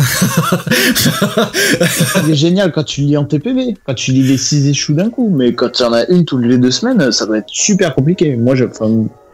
Après, je reconnais qu'il y a des bons trucs, hein, les chapitres où il est juré au procès de Freeze. N'en dis pas trop, il y en a qui l'ont pas lu. Non, mais ça, c'est juste la situation. Après, voilà, il se passe. Mais ce qui s'y passe, c'est il y a des bons trucs, mais ça va être trop long. J'ai un an de retard sur C'est sucré. T'as T'as rien à faire là, vas-y, lis. Mais je te les revendrai, James. Mais il Non, mais les a. j'ai tous les kiosques, mais je les lis pas, je les pose. Bah, t'en as en sur la retard, pile, tu peux pas les récupérer. Ouais, j'en ai, j'ai au moins, je dois au moins, facile 200 € azimut Mais non. de comics. La prochaine fois que j'y vais, faut que j'y aille avec une brouette parce que sinon, je pourrais pas tout ramener chez moi. Enfin bref. Merci Cédric pour ce petit moment de hate. Du coup, on va passer au reco culturel. Et c'est Faye qui va commencer parce qu'elle était pas très gentille. Bon, je vous ai pas insulté, j'ai juste donné mon avis personnel, j'étais gentil. Oh. Moi, je vais conseiller un podcast qui m'a bien fait rire, puisqu'en fait, c'est Zach Braff et Donald Faison qui ont sorti un podcast où en fait ils re-regardent Scrubs, et du coup, en fait, ils commentent chaque épisode en donnant des anecdotes. En partageant un peu tout ce qui leur est arrivé. Et donc là, ils ont sorti le premier épisode où ils parlent du pilote. Donc du coup, ils parlent de comment ils se sont retrouvés dans la série, comment s'est passé le tournage. Ils parlent des différents acteurs et tout. Et vraiment, ça fait du bien. On sent qu'ils sont vraiment très très potes. Ils se chicanent. Enfin, vraiment, c'est. Explique qui sont Zach Braff et Donald Faison. Ils jouent Turk et JD dans Scrubs, qui est une des meilleures séries. enfin, c'est une des meilleures comédies du monde. Enfin, j'adore cette série. On en a parlé aussi dans Geek en série. Mais voilà. Et du coup, en fait, dans la série, ils jouent des super potes et ils sont super potes dans la vie. Et vraiment, voilà, moi, je me suis régalée à écouter le premier épisode. Ça dure à peu près 1h12, enfin 1h15 à peu près. Et vraiment, c'est, voilà, je trouve ça cool, de revivre Scrubs avec leurs petits commentaires.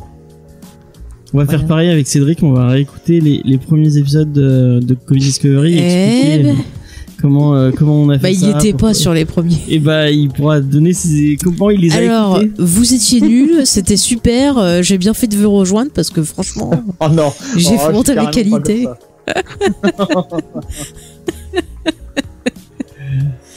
Ok, merci Faye. De rien, James. Cédric, est-ce que t'as une reco culturelle à nous faire? Ouais, j'ai pas trop réfléchi en fait pour le coup, mais bon, vite fait. Alors je sais que tu vas pas être d'accord, James, mais tant pis. Il est jamais d'accord. J'ai fini la saison 1 d'une série sur Netflix qui s'appelle You, que je sais que tu connais, je crois. C'est pas bon, j'ai commencé à regarder. Moi j'ai trouvé ça sympa, c'est pas révolutionnaire. C'est sympa. Le mec est bien taré comme il faut quand même. Et il y a une actrice de Pretty Little Liars en plus. Non mais vas-y. Oui, non mais ne vois pas. Mais du coup, j'ai trouvé ça. C'est l'histoire d'un mec qui, on va dire, qui tombe amoureux d'une fille, mais il tombe amoureux d'une façon très spéciale. C'est-à-dire que le mec. On va dire que s'il a des obsessions. Ouais. C'est un pervers narcissique. Oui, il est complètement obsédé, mais dans le sens pathologique du terme. Ouais. Tous les personnages, il y en a pas un qui est sauvable. C'est tous des cons. Toutes les filles sont des garces, tous les mecs sont des enfoirés. Mais c'est ça. Moi, j'ai trouvé ça super sympa. J'ai réussi à finir une saison d'une série déjà, ce qui est miraculeux chez moi parce que d'habitude j'y arrive jamais. Donc non, c'est sympa. Moi, j'ai trouvé ça très sympa. Alors, il y a un truc avec cette série que je ne comprends pas. J'ai regardé toute la saison 1 et à chaque épisode, je me dis mais c'est pas possible, c'est vraiment trop nul. Et cet acteur est tellement insupportable. Et j'ai regardé, à chaque fois je relançais la série. Mais tu vois ce que j'ai vécu à partir de l'épisode 10 de la saison 6 de Pretty Little Liars. Et j'ai tenu jusqu'au bout, mais c'est n'importe quoi ce qu'elle nous fait Marlène, voilà. Mais c'est tellement écrit avec le cul.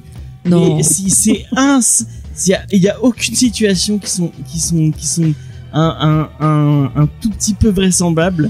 Tout est n'importe quoi. Et à ce qui paraît, la saison 2 c'est encore pire. Ça atteint mon niveau d'échelle. Et cet acteur qui se parle à lui-même tout le temps. Il fait comme Dexter. Mais c'est insupportable. C'est le Dexter du pauvre. Mais c'est insupportable. Mais c'est même pas qu'il se parle à lui-même. Non, il parle à son crush tout le temps. Mais pourquoi tu aimes cette meuf? Elle est trop conne. Mais ne crie pas. Mais c'est ça qui m'a intéressé, moi, c'est que même la meuf, tu peux pas, t'as qu'une envie, limite, c'est de la voir. La meuf, elle est. C'est pas la brune aux cheveux longs de Pretty Little Liars. Non, c'est une. Ah non, elle fait sa copine. Ouais, c'est sa copine. Ouais. Oh, les deux. Oui, non, mais l'autre. Oh, sa copine, elle est conne. Mais elle est conne. Mais moi, c'est ça, c'est comme il faut, hein. Non mais James, dis-toi que la fille qui fait sa copine dans Pretty Little Liars, elle est 2 fois pire. Elle est 2 fois pire dans le rôle d'Emily. Elle est 2 fois pire. Elle fait une pub en ce moment. En plus, oui. En fait, c'est ça que j'ai aimé, c'est que c'est des personnages que t'adores détester en fait. T'as qu'une envie, c'est de les voir tous crever un par un, quoi. Dans ce cas, regarde la série Scream. Hein. Et le petit voisin, ils sont tous débiles. Et je sais pas pourquoi j'ai regardé en entier. Mais parce que chaque t'es épisode, fou. je me disais, parce que t'es trop nul. Fou. Et je rappuie sur. C'est comme Tiger King. À chaque épisode, je me dis, mais ils sont vraiment tous cons. Mais je continue à regarder. Malgré moi, je suis fou.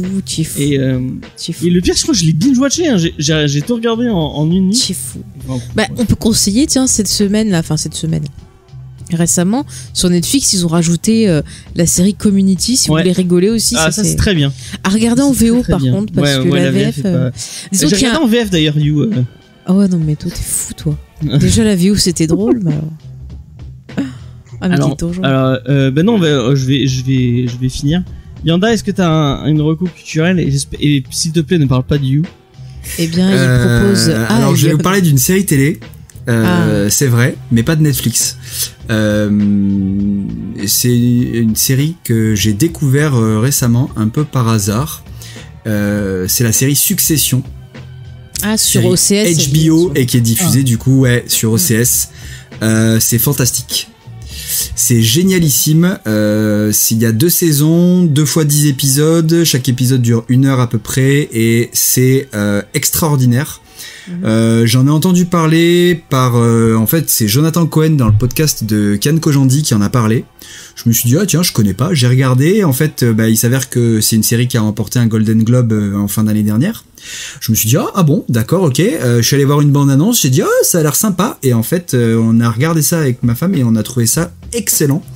C'est une série hyper moderne en fait, ça raconte les les embrouilles de famille entre le point de départ, on part de Logan Roy qui est donc un septuagénaire qui dirige un conglomérat de médias américains qui est donc riche de façon indécente et il a 4 enfants, 3 fils et une fille et il s'apprête à partir à la retraite et il faut savoir qui va prendre sa place à la tête de l'empire familial.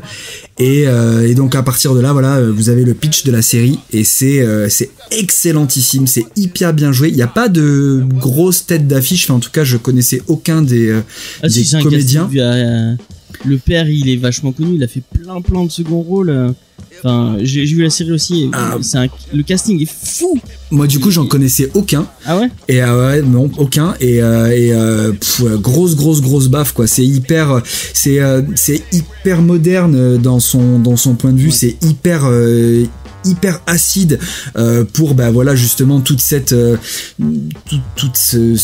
cette caste qui existe aux États-Unis. Enfin voilà, là c'est quand même il s'attaque comme il faut, mais en même temps c'est hyper plausible. Il y a sur l'aspect cinématographique et technique, c'est hyper bien fait parce que il y a quelques plans et quelques tournures qui sont faites façon documentaire, donc ça renforce encore ce côté un peu vrai et authentique, mais c'est juste sur quelques plans de caméra, quelques scènes et enfin voilà, et en termes d'histoire c'est hyper bien. On a binge ça en une semaine ou une dizaine de jours, on s'est enfilé les 20 épisodes, c'était indécent. La BO est signée Nicolas Britell et c'est fabuleux aussi.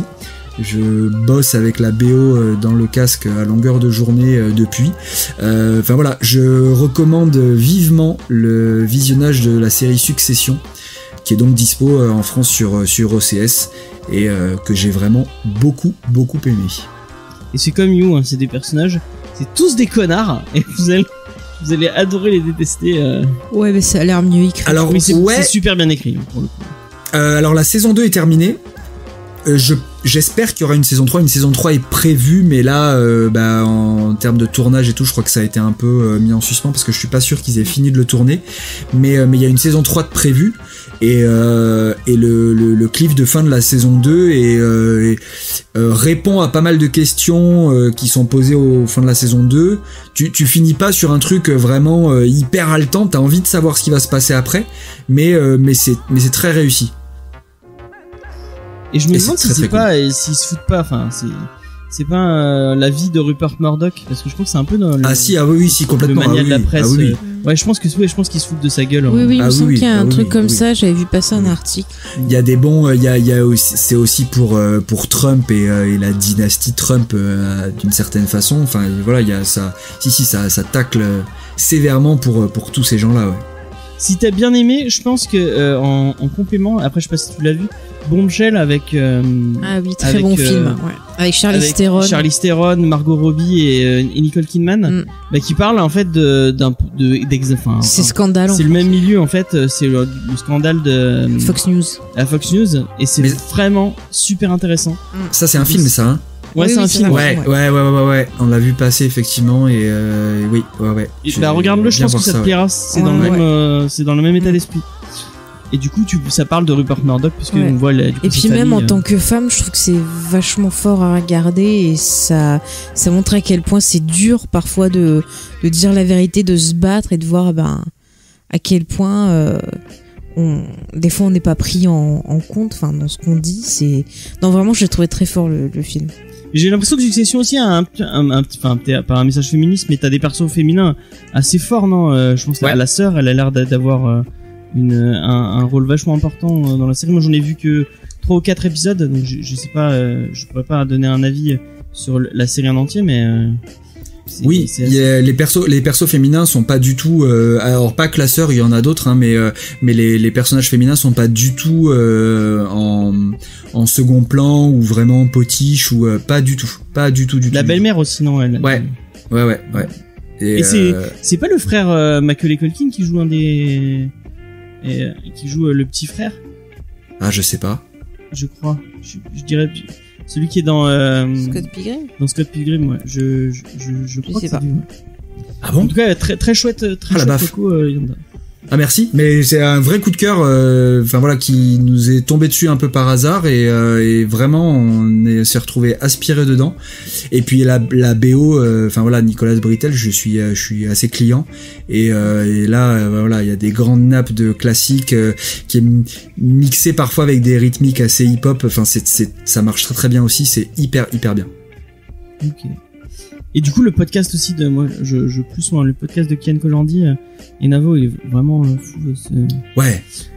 Alors les deux derniers, j'ai pas regardé les deux derniers parce que les invités m'intéressent un peu moins, mais celui notamment, alors il y a celui avec Roman Fressinet et Ahmed Sparrow qui est excellent, et celui avec Jonathan Cohen et son collègue, j'ai plus le nom, est très très intéressant aussi et très cool. Mais regarde celui avec Anis, il est vraiment intéressant. Moi j'aime beaucoup Anis, ce que fait Anis, j'ai oublié son nom le mec de Multiprise.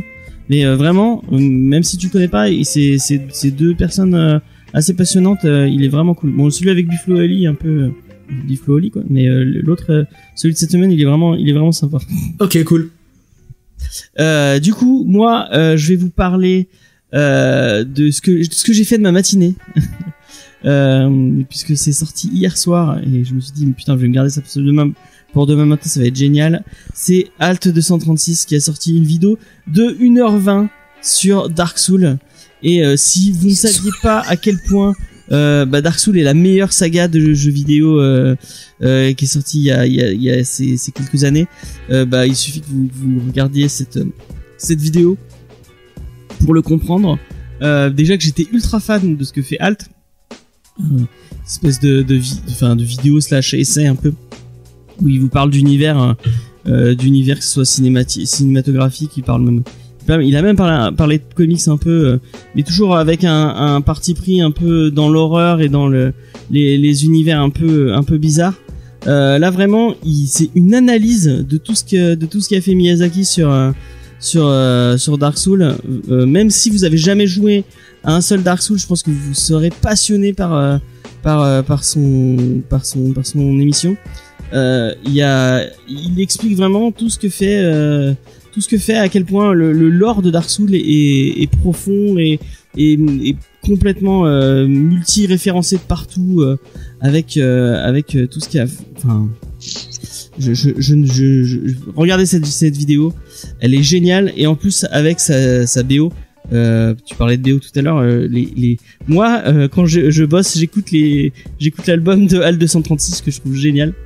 C'est vraiment un truc atmosphérique, vraiment ouf. Donc ouais. Et j'ai regardé ça avec. J'ai fait chier Faye, on a regardé ça tous les deux. Mais t'avais pas l'air de. Tu râles, mais tu avais pas l'air de tante. Parce que je joue à Animal Crossing. Hein. D'accord. Non, mais j'ai rien contre lui, il fait un super boulot, mais voilà, Dark Souls, je m'en fous un peu. Cédric, je te le conseille fortement. Comme je dirais, Dark Souls, ça me saoule. Je vais même regarder ça avec tes enfants, je suis sûr qu'ils vont être contents. Ouais, ils vont kiffer Dark Souls, ouais. Non, mais voilà, après, le sujet t'intéresse parce que t'es fan. Ouais. Et moi, le sujet doit t'intéresser pas. C'est Jules qui me dit, de chez Jules et Nico, qui me dit, mais pourquoi quand j'aurai le temps de regarder ça, je fais, mais au lieu de faire l'école à la maison avec ta fille, tu te mets ça devant, tu vois, elle va apprendre la vie. Il y a pas de problème. Bon, elle a 4 ans. Bien évidemment. Elle est peut-être un peu plus âgée que ça. Elle va kiffer. Et du coup, on va finir sur. Du coup, je parle de Julie Nico et de tes collègues, puisque tu fais, on l'a pas dit, mais tu fais partie du collectif lescomics.fr, Yanda. Ouais. Donc voilà, allez faire un tour sur leur site web. Bah allez voir ce que fait Yanda, puisqu'il a dit que bientôt, un mois, hein, c'est ça. Ouais, j'aimerais bien. Un peu plus la pression. J'aimerais bien. Mais et en plus, attends, vas-y, on va faire un teaser. Je vais me mettre dans la merde, mais c'est pas grave. Je couperai. Il y a de très grandes chances que la vidéo qui sorte, donc la prochaine, soit sur un titre dont on a parlé dans cette émission. D'accord. Enfin, un titre en tout cas qui a été mentionné au cours de cette émission. D'accord. Voilà. Teaser. Merci beaucoup. Voilà. Comme ça, si vous pouvez réécouter l'émission pour essayer de choper le titre concerné. Du coup, on aura tous les liens pour voir tes réseaux sociaux et ta chaîne YouTube particulièrement dans l'article du podcast. Donc, allez sur le site internet jamesfay.fr où vous pourrez retrouver tout ce qu'il faut. Toutes nos émissions. Et toutes nos émissions, Geek en série, Ciné Blabla, tout ça. Sachez que vous nous retrouvez sur tous les réseaux sociaux, Facebook, Instagram, Twitter. Vous pouvez nous retrouver partout sur le Discord aussi, vous pouvez sur nous le rejoindre, Discord effectivement pour venir passer le temps, discuter de choses et d'autres. On se marre bien et voilà. Ouais. Et c'est tout à peu près, je crois. Oui. La semaine prochaine, normalement, on va vous parler du fabuleux travail d'Eric Powell avec The Goon, et nos invités seront, si tout se passe bien. Je le dis pas. Ça va pas se faire après. Des collègues très audioactives. Voilà. Ouais, on aura teasé un peu comme ça. Merci beaucoup, Yanda. Avec plaisir, merci. Ça fait très longtemps que j'avais envie de faire une émission avec toi, je suis content. Ouais, c'était très sympa. Ça fait longtemps qu'on devait faire quelque chose, et là, quand tu m'as dit que vous faisiez une spéciale Nightwing, j'ai dit non, là, c'est maintenant, c'est là, il faut. Donc c'est très cool, merci de m'avoir invité, c'était très sympa. Et merci à toi. Tu reviens quand tu veux. Tu reviens quand tu veux, exactement. Si tu veux parler de Eric Powell, non, je sais pas, tu as lu The Goon? Non, j'ai pas lu The Goon. Tu pourras faut lire The Goon.